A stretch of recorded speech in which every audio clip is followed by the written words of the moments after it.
পেঁজা তুলোর মতো মেঘ, আর রাস্তার প্রতিটা বাঁক থেকেই সৃষ্টি হওয়া ঝর্ণা। আমরা চলেছি এক নতুন গন্তব্যে, যেখানে পাহাড়ের সাথে মেঘ মিলিত হয়ে সৃষ্টি করেছে অদ্ভুত এক প্রকৃতির রূপ। আমি শিবা, আর আপনারা দেখছেন আপনাদের প্রিয় চ্যানেল ডিসকভারার শিবা। আর আমরা চলেছি আজকে উত্তর পূর্ব ভারতের সবচেয়ে সুন্দর রাজ্যগুলোর মধ্যে একটা মেঘালয়। চলুন এই যাত্রায় আমাদের সাথে সামিল হন, আর আমরা দেখব মেঘালয়ের কিছু অজানা পথ, অজানা রাস্তা, আর বর্ষাকালে মেঘালয়ের সৌন্দর্য। সময় এখন 5:25, আর আমরা এয়ারপোর্টে ঢুকে পড়েছি। আমি প্রথমবার আজকে সিকিউরিটি চেকের সময় কিছু খাবার দাবার ক্যারি করছিলাম। ভেবেছিলাম সে খাবার দাবার নিয়ে বোধহয় এনারা ঢুকতে দেবেন না, কিন্তু আমাকে নিয়ে এনারা ঢুকতে দিয়েছেন। বাইরে থেকে আমরা নিয়ে এসেছি আজকে বাপুচি কেক। চলুন এটা দিয়েই আজকে ব্রেকফাস্ট সারবো, তারপরে ফ্লাইটে উঠে যা করা যায় যাবে। আপনারা যদি বাজেটে ট্র্যাভেল করতে চান আর এই ধরনের এয়ারপোর্টের খাওয়া দাওয়াকে অ্যাভয়েড করতে চান, তাহলে কিন্তু এইভাবে আপনারা খাবার দাবার ক্যারি করতেই পারেন। যতই মজা করে করা হোক, কিন্তু এই খাওয়া দাওয়ার জন্য এটা খুব আদর্শ উপায়। আপনারা একদম প্যাকেজ ছোটোখাটো কিছু খাবার ক্যারি করে আনবেন এবং সেটাকে নিয়ে প্রপারলি চেক ইন করিয়ে চলে আসবেন। দেরি না করে ডিসকভারার শিবা চ্যানেলটাকে দয়া করে সাবস্ক্রাইব করে দেবেন, আর ভিডিওটি ভালো লাগলে ভিডিওটিতে একটি লাইক করবেন, আর কিছু গুরুত্বপূর্ণ মতামত থাকলে অবশ্যই কমেন্ট বক্সে কমেন্ট করবেন। আমরা রয়েছি এখন 25 নম্বর গেটের কাছে। এই 25 নম্বর গেটের সামনে থেকেই আমরা নিচে নেমে যাব। 101 থেকে 109 নম্বর গেট অবধি এখানে রয়েছে, আর আমাদের গেট হচ্ছে 105। চলুন আস্তে আস্তে এগিয়ে চলি গেটের দিকে। আমাদের ফ্লাইটের বোর্ডিং কিন্তু শুরু হয়ে গেছে। চলুন আমরা বোর্ডিং করে নিই, তারপরে বাকি কথা হচ্ছে। বাসে করে ট্যাক্সি বের পাশ দিয়ে এগিয়ে চললাম আমাদের ফ্লাইট ইন্ডিগো 6E271 দিকে।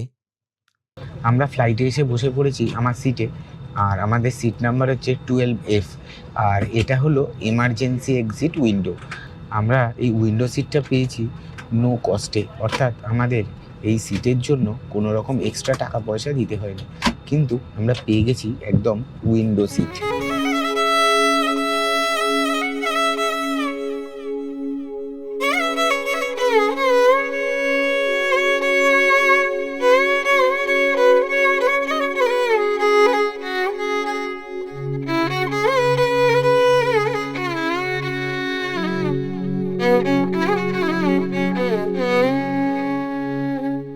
আমাদের প্লেন যখন টেক অফ করলো, তখন আকাশ খুব সুন্দরভাবে মেঘাচ্ছন্ন, আর মেঘের রাজ্য মেঘালয়ে যাত্রার শুরুই আমাদেরকে স্বাগত জানালো একরাশি মেঘ।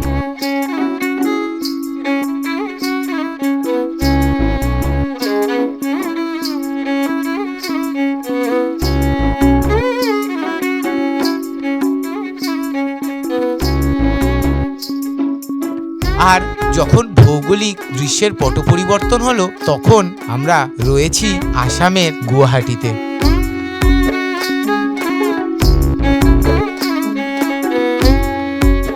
আমরা পৌঁছে গেছি লোকপ্রিয় গোপীনাথ বরদলৈ ইন্টারন্যাশনাল এয়ারপোর্ট, যেটা অ্যাকচুয়ালি গুয়াহাটি এয়ারপোর্টের পোশাকি নাম।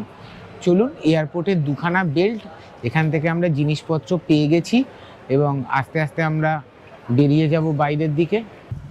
আমরা পৌঁছে গেছি গুয়াহাটি এয়ারপোর্টে। এখান থেকে আমরা চলে যাব একদম শিলংয়ের উদ্দেশ্যে, এবং যাওয়ার পথে রাস্তায় যে সাইট সিনগুলো পড়বে, চলুন আমরা দেখতে দেখতে যাব।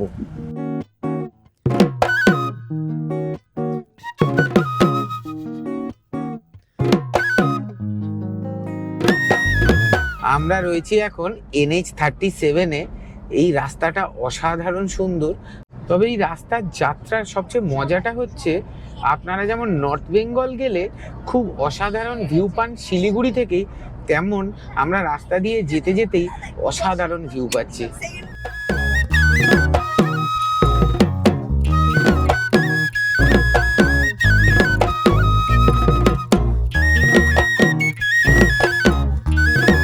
আমরা এয়ারপোর্ট থেকে বেরিয়ে বেশ অনেকটা রাস্তা চলে এসেছি, আর মোটামুটি ঘন্টা দেড়েকের মতো জার্নি বাকি আছে। আর আমরা এসে বসে পড়েছি একটা এখানে রিনাউন ধাবা, সর্দারজি ধাবা। সেখানে চলুন আমরা কি ব্রেকফাস্ট করি আপনাদেরকে দেখাই। আমরা এখানে সমস্ত খাবার দাবারই পেয়েছি। এখানে রয়েছে ছোলে ভাটুরে আর সাথে রয়েছে আলুর পরোটা। এই দিয়ে আপাতত ব্রেকফাস্ট হচ্ছে। এরপরে আমরা এগিয়ে যাব আমাদের একদম লোকেশনের দিকে। আমরা এই ধাবাটায় খেলাম, সর্দারজি ধাবা।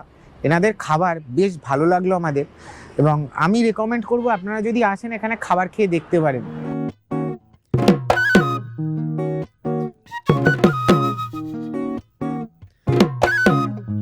আমরা সবেমাত্র প্রবেশ করলাম মেঘের রাজ্য মেঘালয়তে, আর মেঘালয় আমাদেরকে স্বাগত জানালো এক পশলা বৃষ্টি দিয়ে। মেঘালয় প্রবেশের শুরুতেই আমাদেরকে স্বাগত জানালো মেঘালয় উমিয়াম ড্যাম। কিন্তু একটা কথা মাথায় রাখবেন, উমিয়াম ড্যামের কিন্তু সামনে থেকে ছবি তোলা যায় না, তাই আমরা আপনাদেরকে খুব সামান্যই দেখাতে পারলাম। একদম বলতে বলতেই বৃষ্টির মধ্যে আমরা চলে এসেছি উমিয়াম লেকে। উমিয়াম লেকটা চলুন দেখে নিই কেমন। আমরা চলে এসেছি এখন শিলং থেকে মাত্র 15 কিলোমিটার দূরে উমিয়াম লেকে। এই উমিয়াম লেক বারাপানি নামেও পরিচিত, আর এই লেকটি মানব দ্বারা সৃষ্ট, অর্থাৎ মানুষ দ্বারা নির্মিত হয় এই লেকটা। এটা কোনো প্রাকৃতিকভাবে তৈরি নয়, তবে এর রূপ এতটাই সুন্দর আপনারা বুঝতে পারবেন না এটা মানুষ সৃষ্ট লেক না প্রাকৃতিক লেক। এই লেকের দৈর্ঘ্য প্রায় 227 বর্গ কিলোমিটার, এবং এই লেকটা বিস্তৃত হয়েছে চারদিক দিয়ে সুন্দর বেশ কিছু পাহাড় দিয়ে। এখান থেকেই বোটিংয়ের সমস্ত অপশানগুলো আছে, এবং আপনারা যারা বোটিং করতে চান অবশ্যই গিয়ে আপনারা উমিয়াম লেকে বোটিং করতে পারেন এবং এর দৃশ্য উপভোগ করতে পারেন। মেঘের মাঝখানে এরকম সুন্দর একটা লেক, এটা পেতে গেলে বোধহয় ভারতবর্ষ তথা বিশ্বের কিছু অল্পই জায়গা আছে যেখানে পাওয়া যাবে। তার মধ্যে এটা বেশ সহজলভ্য বলার উদ্দেশ্য হচ্ছে খুব সহজে আপনারা এখানে আসতে পারবেন এবং এখানকার পরিবেশকে উপভোগ করতে পারবেন। তবে একটা কথা আপনাদেরকে বলে রাখি, এই উমিয়াম লেকে কিন্তু সাঁতার কাটা একেবারেই বারণ। এই দেখুন এখানে কি কি ওয়াটার অ্যাক্টিভিটিস বারণ আছে তার একটা লিস্ট সুন্দর করে করা আছে। এগুলো আপনারা দয়া করে চেষ্টাও করবেন না, তাহলে বিপদ হলে কেউ কিন্তু এখানে সাহায্য করতে পারবে না। উমিয়াম ড্যাম দেখে আমরা যখন বেরোলাম তখন সময় প্রায় 2:45 মতো। ঠিক করলাম আমরা শহরের কাছেই আর একটা সুন্দর ভিউ পয়েন্ট ঘুরতে যাব। আমরা চলে এসেছি এখন এলিফ্যান্ট ওয়াটারফলস দেখতে, আর এই ওয়াটারফলসটা শিলং শহর থেকে একটু বাইরে, আর খুব সুন্দর ওয়াটারফলসটা আমরা শুনেছি। চলুন একবার দেখে নিই ওয়াটারফলসটা কেমন। ওয়াটারফলসের সামনে রয়েছে এরকম একটা টিকিট কাটার জায়গা। আর আরেকটা কথা আপনাদের জানিয়ে রাখি, যাদের স্মোকিং এর হ্যাবিট আছে দয়া করে এখানে গিয়ে কখনো ভুল করে স্মোকিং করবেন না। নিচে স্মোকিং করলে কিন্তু প্রায় 2000 টাকার মতো এরা ফাইন করবে। আর এরকম ছোট ছোট সিঁড়ি আছে, এই সিঁড়ি দিয়ে আপনারা নেমে যাবেন। মোটামুটি 60-70টার মতো সিঁড়ি আছে, বেশি হাইট নয়। আশা করি মেঘালয়ের অন্য জায়গা দেখতে যতটা একটু কষ্ট করে হাঁটতে যেতে হয় এখানে সেটা হবে না, অনেকটা সহজেই যাওয়া যাবে, তাই আপনারা এটা আরামে ঘুরে নিতে পারেন। সত্যি কথা বলতে ওয়াটারফলসটা সামনে থেকে দেখছি অসাধারণ সুন্দর লাগছে। আপনারা বিশ্বাস করবেন না, আমরা একদম জুতো খুলে পা একদম জলে ভিজিয়ে নামলাম, সারা দিনের ক্লান্তিও যেন কয়েক মুহূর্তের মধ্যে গায়েব হয়ে গেল।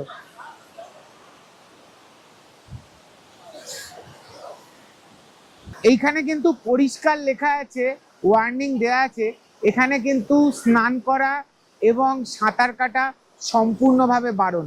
আপনারা যখনই ফলসের নিচটায় নামবেন, যেখানে জলটা জমা হয় একদম এইখানটায়, আপনারা সেখানে চাইলে একটু পা ডুবিয়ে ঘুরে আসতে পারবেন, কিন্তু কোনো মতেই আপনারা তার বেশি যাবেন না। যত অব্দি দড়ি দেওয়া আছে এই দড়ির বাইরে যাবেন না, তাহলে কিন্তু জল বেশ খানিকটা গভীর আছে।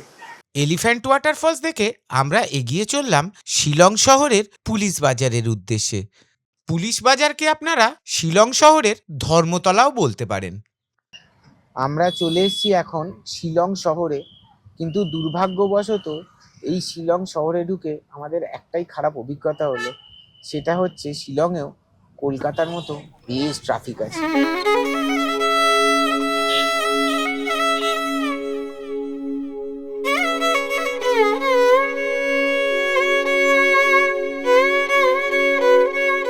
শিলংয়ে আমরা পৌঁছে সাইট সিইং করলাম যতটা পাওয়া গেল, আর তারপরেই আমরা চলে এসেছি পুলিশ বাজারে। আর এই হচ্ছে রাতের পুলিশ বাজার। পুলিশ বাজার থেকে 1 কিলোমিটার দূরেই আপার শিলংয়ে এই সুন্দর হোমস্টেটা।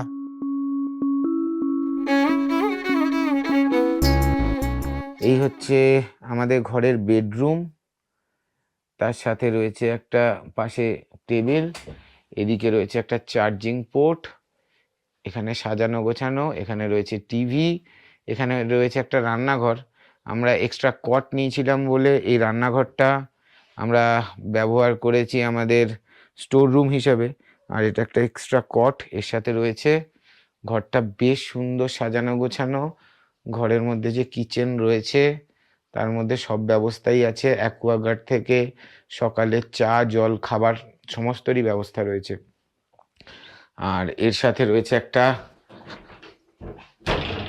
আলমারি এবং স্টোরেজ।